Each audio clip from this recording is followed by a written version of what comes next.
What would happen to him if he were to be sent back to Iran? Can you give us any idea, based on what you know or what he's told you, what would happen to a person like that who was sent back to His Iran? fear was he would just completely disappear. He would just disappear.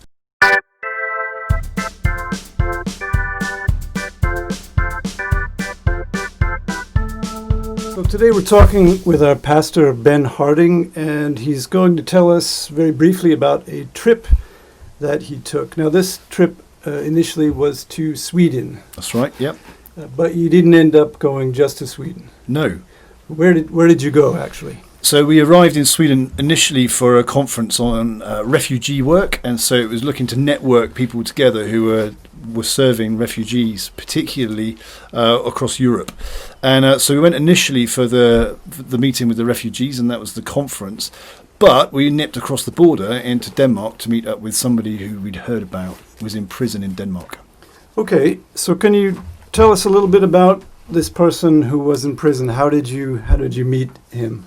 So we'd heard that one of our friends from Lyon, who we'd met, who'd been coming to one of our Farsi-speaking Bible studies for maybe 2 or 3 weeks, had been deported and sent back to Denmark because that was the place where he'd entered Europe, and the Danish authorities had picked him up, and the French authorities had handed him back over to the Danish authorities. Okay, so if he's speaking Farsi, that means he comes from Iran.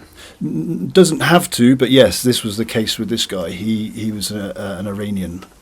And you say that according to European law, the country where you first arrive is the one who has to process your request for refugee status. Yeah, that's right. So they call it the Dublin Agreement, which means you have your papers are processed in the country where you've arrived in Europe. Yeah. And he did not do that.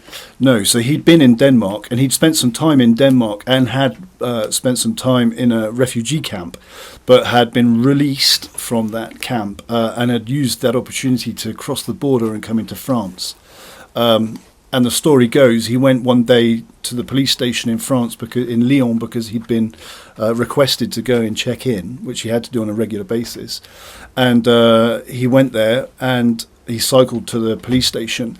And the police, although they were lovely and friendly, said, "You're not leaving. You're coming with us now." And the tragic thing was, he said, "What about this bike? I've borrowed this bike off my friend." Thankfully, there was a French policeman who said, "I'll take it back for you." But he wasn't allowed to leave. Right.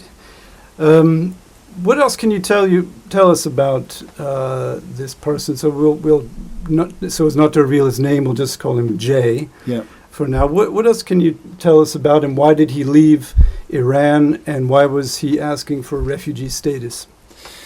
So he'd originally left Iran because he'd been part of a group who had been doing evangelism around the city where he was based. And even then, it wasn't him directly. It was a friend of his who'd been distributing pamphlets about the Lord Jesus around the city, which was obviously very dangerous at the time. And he had essentially been captured alongside this other guy. And more specifically, the police had surrounded his house, and his friend had said, "Look, don't come home because the police are waiting to pick you up."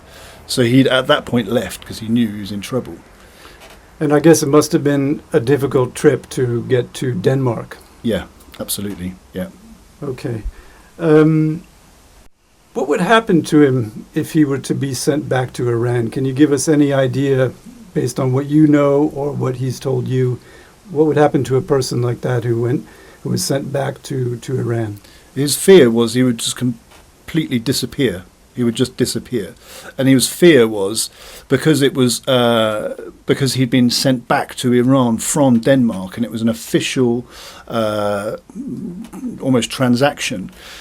He would be welcomed by the Iranian authorities as he arrived in the airport, and from that point he would just have disappeared.